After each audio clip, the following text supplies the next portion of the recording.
people, and welcome to Marcus Moves Part 2 in this episode of Marcus Moves. Well, I initially wanted to do it like in a chronological order, but I thought that grouping the things by what I need to get done would be easier for you guys to follow, and it's easier for me to kind of like make it look more organized because the real behind the scenes moving footage, everything is everywhere, everything is done like all over the place. So in Part 2 of Marcus Moves, I'm going to be discussing furniture shopping, how Ikea always has no stock for a lot of things right now because of the panini, where I'm getting my furniture from, as well as some tips for getting your furniture. So first thing I want to talk to you guys about is how Ikea is having a major shortage. So if you are planning to get any furniture from Ikea, don't. I'll give you guys some alternatives later on, but it's just really frustrating because I initially planned to do a dry kitchen pantry area where I could put all my baking ingredients as well as my coffee stuff. When the time came and when I wanted to buy it, guess what? It's temporarily out of stock. And the people at Ikea, they also don't know when the stock is coming. So thank you, Panini. Thank you very much. And the next major item I wanted to get from Carousell was my wardrobe, which I've also painstakingly like designed over the past few months, because the thing about Ikea is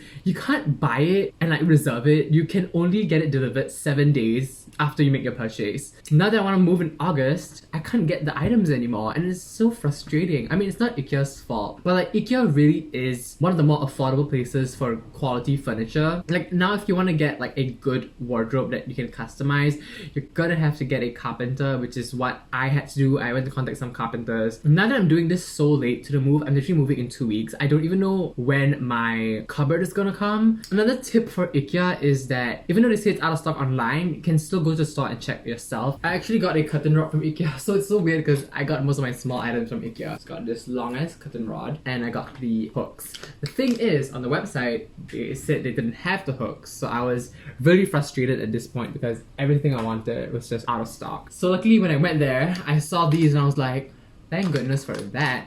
Even for the photo frames, I couldn't get the A4 size in the thin bezels. They only had the ones in the thick bezels.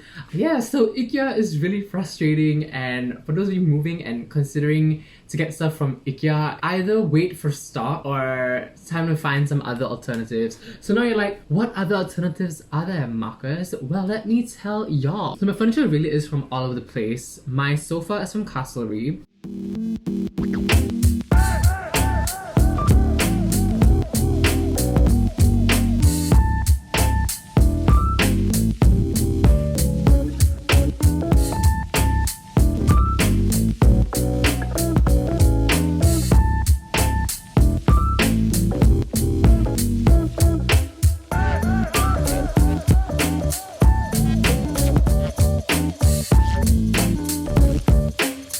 So the hunt for the perfect furniture continues. So Castlery actually has this virtual home tour thing, and it's so cool. Like you get to see all the stuff and check the prices, which is cool because like at this time, no one really wants to go out.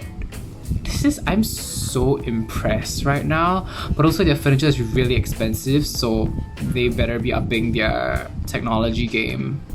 And the dry kitchen, I got it from a place on Carousell. Now this video isn't sponsored by Carousell, but I literally got like 7 items from my home from Carousell. So Carousell, if you are watching this, hit me up. So I just want to start off by saying today has been such a long day. I went to pick up 3 items. I picked up a mirror, a kettle, and my friend Celeste helped me pick up the matching toaster for the kettle from a different person.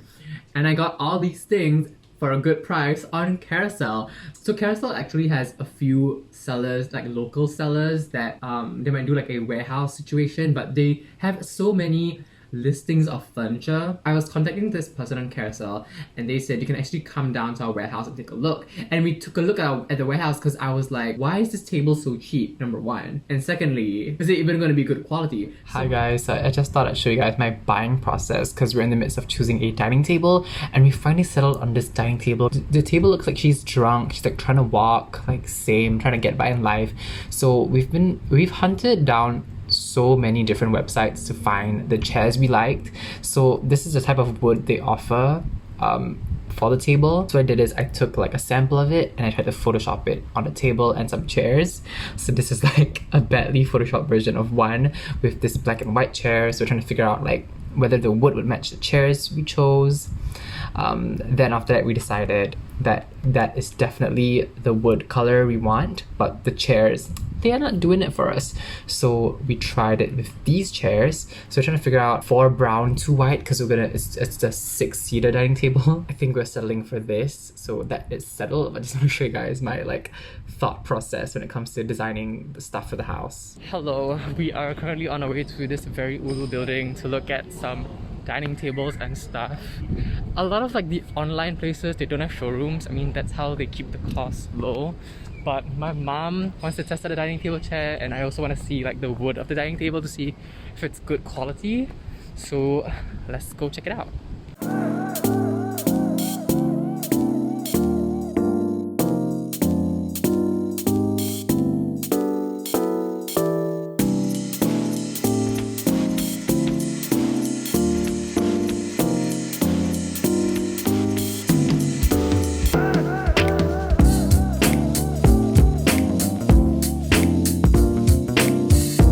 So Carousell has some like amazing sellers that do like built to order furniture, not like a built to order house. I did wait for about a month plus. Another thing about furniture, gosh, I didn't know furniture took like 1 to 2 months to arrive. My TV console I ordered from Lazada. Lazada also has some pretty reputable brands that do this built to order thing. My TV console, I got it from Loft Home, and Loft Home also has an account on Carousell. I think I went to Lazada to like collect coins, and they had the 7/7 discount thing, so that's why I bought it there. Yeah, so you can check Lazada and Shopee as well for furniture. I know a lot of people buy from Taobao. I only took like Chinese level 1 in university, so like do not ask me to buy things from Taobao. But like people literally furnished their entire house with Taobao materials, and I was like, oh, that's so bad quality, that's so cheap. Like, why are you guys going on Taobao and getting your stuff? The thing is, they're not bad. I mean, I haven't received any of the furniture I ordered online yet.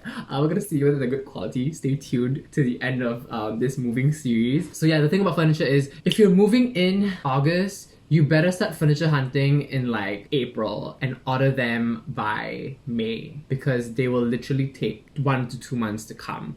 And you also want to make sure that if there are items that you like, and if they're small enough to put in your house that you're currently living in, buy it, put it in your house, hoard it, because you just like, the stock right now is just so bad. Even for my toilet situation, I wanted a bigger cabinet, but the size that I wanted was sold out, so I had to settle for a smaller one. So it's just like, stock is really irritating for furniture right now. So other than Carousell, Lazada, and Shopee, there's also this furniture brand called 42 and Hipvan. I bought my bed from Hipvan. I also made a mistake because I thought the bed was already ready stock. No, the mattress was ready stock. The bed is another like built to order like situation. So my bed is coming in September, and I'll be sleeping on a mattress on the floor in August. So that's fun. Know what furniture you want, plan, order it immediately.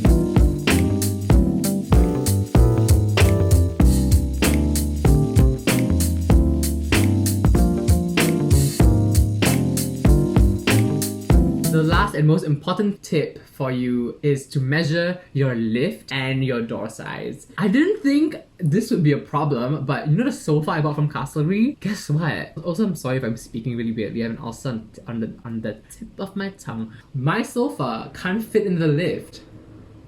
I'm not gonna say what floor I live on, but like, it ain't the 2nd floor or the 3rd floor, you know? So we're paying movers essentially to carry up the sofa all the way up to my house. The sofa is already expensive because it's Castlery, and then now I have to pay extra to get it carried up because it doesn't fit in the lift. So please take note of your lift measurements to know what your limits are for your furniture, unless you live on the 2nd floor.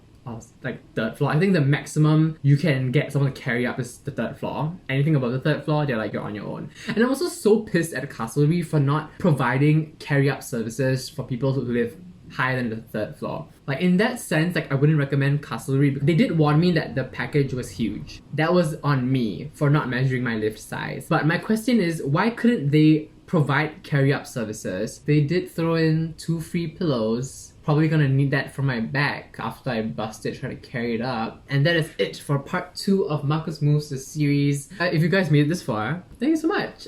Please subscribe to my channel for more content and give this video a thumbs up. This channel is basically gonna be a renovation home tips channel for a bit, so please bear with me. I will try and still post like my other fun videos if I get the chance. But I've just been super busy with the move, so that's why I've been pretty inactive on YouTube.